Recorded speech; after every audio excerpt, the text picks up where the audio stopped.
We kick off our month on Looking Back to Look Forward with director K. Laurel Manning. His debut feature film, Happy New Year, is about a group of brave veterans who find friendship while fighting to redefine their lives as they struggle to overcome PTSD. In part one of our interview, Laurel talks about the story behind the film and the perils and promise of Kickstarter.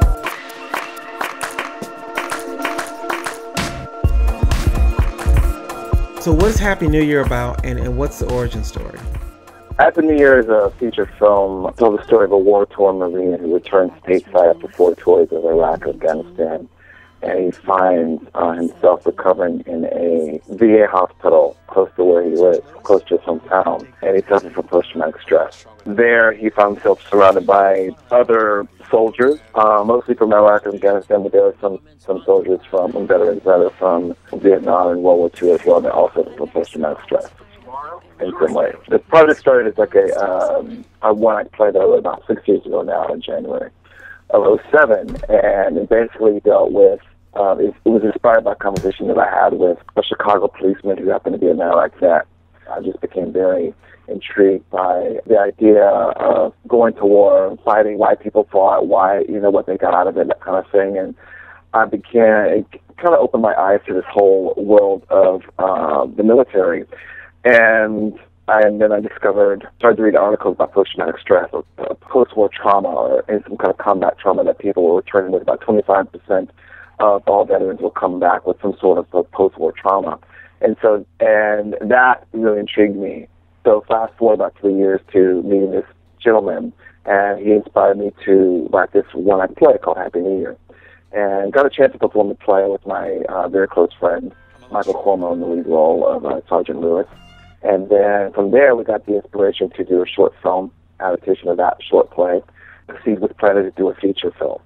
And the feature, in order for me to do the feature, I was so confident doing the feature or even writing the story, I thought I needed to do a great deal of research. So I set out on a journey of interviewing anyone who would speak to me from the military. And so at the end of about 8 or 9 months, I had interviewed, along with Michael, about 80 veterans and their families, along with military personnel, medical personnel, you name it, just as a way of seeking some sort of authenticity for the script, because I did not have a military background, and even Michael, who's playing the lead role, first thing I wanted to do was know what the hell I was writing about. So that's why I commenced this research which kind of took over my life.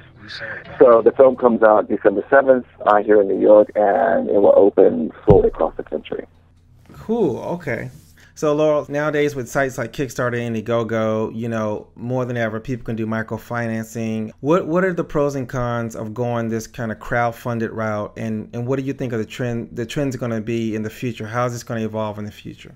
I think the pros and cons of it are that you can go directly to the consumer and say, hey, do you believe in this product? If so, help us create it. And the great thing about being a person who contributes to that, because you feel that in some way that you had some hand in helping create this work of art, whether it be a film or a CD or an art project. So you go directly to those people and say, hey, help me make this. If you believe in me and believe in my talent or believe in this idea, let's create it together. And you write a check out, and I'll give you some incentives or whatever to write a check for a certain amount. And you're part of the project. You're part of the team. And I don't think that's ever been done before. Usually you become part of the project by buying a ticket after it's completed. Right. But this allows people on the ground floor. And I think it's a really great thing. So, and then you can pick and choose. The drawback to it, the downside of it, is that there's so many projects now. I get about 10 emails a week asking me to contribute something, $5, $10, $20 to various projects by friends of mine and some people I don't necessarily know. It becomes hard after a while to filter what's a strong project and what isn't, especially if it's someone I don't know and they haven't created a project yet. You sort of want to, give people an incentive to create art, but at the same time, everybody's doing it. Yeah. So at some point, you have to draw the line and say, hey, I could support this one, I'm not going to support that one. And then the criteria gets very intense as to what deserves your funds and what doesn't. I think we're going to see more of this in the future, but I think also what you're going to see is burnout. And then we have to create another way to get people involved and get people to raise money. Because when you have 10 emails a week is going to go to 20, then up to 50. Just think about Facebook, how initially it was really interesting how you were getting invited to a party or something, but now I'm getting like 20 invites a day for various things, to the point I turn off my notifications. And I don't want to be invited to anything, or I don't even look at the invite. And it's sad, but that's reality. That's what we are, and that's where I see it going. We've got to create some other new way of involving the consumer. Right. But right now, it's great. Happy New Year opens this Friday, December 7th at the Quad Cinema Theater in New York City. Other markets will follow in the future depending on how well this film opens. So if you're in NYC, definitely check it out this weekend. I've seen it. It's a very powerful film, and it needs to be seen on the big screen. To find out more about the film, go to happynewyearfilm.com, and their Twitter handle is @HNYFilm. Thanks for tuning in, and check back next week for part 2. See you then.